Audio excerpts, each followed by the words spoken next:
We spend much of our day in our home, and depending on the season, we spend more or less time indoors nesting. And in our quest for an artsy lifestyle, we surround ourselves with art, starting with frames. So I'm going to show you how to make these really cool mosaic frames, and it's very easy because it's all just a little bit of coloring.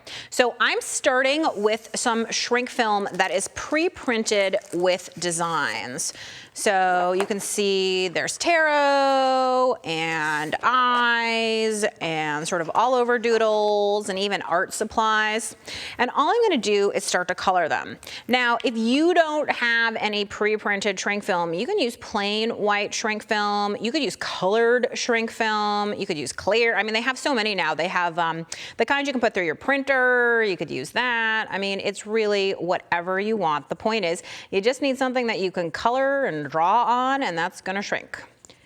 So you can see I'm just using markers that are going to be okay on top of plastic. And one of the things I think is fun is, so for instance, this is a paint box. So you can color in each of the colors. You can even make this into a mixing palette, and while the ink is still a little bit wet, you can spread it around so that when it shrinks up, it'll look like real paint, which I think is really a neat thing to do. Oh, I should probably add some yellow paint in there too then.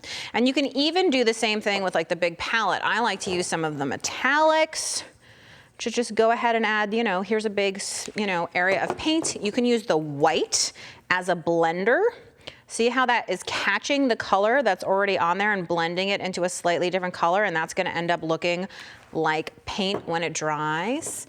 And then if art supplies aren't your thing, how about lots of doodles? So with the doodles, the obvious choice is to color in the shapes. The less obvious choice, that's really fun, is why not color the background, what's around the shapes instead, and create this kind of really neat black and white look where all of your motifs are black and white, but you have this background that's really colorful. So if you run into any of these small spaces, you can see that you want to be using some kind of marker. Again, that's good on plastic, that will dry permanent and all that kind of stuff that will fit into those tight spaces. But if you wanted to color some bigger shapes like the big rainbow, you might want something that has a bigger tip, like this big chisel, so that you can do this a little more quickly. I always say that this is TV work, something to do while you're sitting in front of the TV, and before you know it, you have a completely colored in piece. Now, you do not have to stick with just coloring things in. So for instance, I think with these tarot, you can add in things. I want this to have a magical eye in the middle. Okay, you can add parts that connect to each other. So let's connect the hand. You really can play around with this and have a lot of fun, just making them really your own so that this is going to be a really personalized mirror. Once you have it colored in the way that you like, and you can see we've used our fingers to do all kinds of like highlights and fun stuff. Now you get to cut things out. So a couple different ways to do this again, because it's all about how you want to do it. You can just cut plain strips. You can also do really messy shards, like real mosaic tiles, so to speak, where basically you just cut random hard shapes.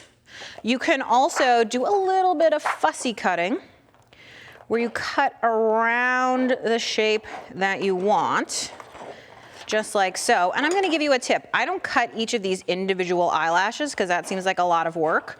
I just sort of generally cut around the bottom. Maybe I'll even give that a tiny bit of a trim, and it'll get to the point across that that's eyelashes, okay? So when you're ready and everything is cut out, you're gonna go ahead and take a heat gun and heat up your piece. You wanna keep it moving it around. I have it in this little box so that it won't skitter around on me. I'm also have a skewer here so that I can catch it. You can see that right there. It's starting to curl, it's starting to curl, it's going around. It will flatten out, don't panic, it will flatten. But you can see that as you keep heating it and the plastic shrinks up, it starts to go and curl all around those edges. Here we go. And now it's just going to flatten out for me right like that. And you can also just encourage it if you want by keeping the heat gun and pushing it against the edge, and there it is. nice and flat. So as soon as this cools, it's a little bit hot right now, I'll have pieces and shards that look like this. So I can take my frame and lay them out to create a mosaic, and you can see what a fun result it is.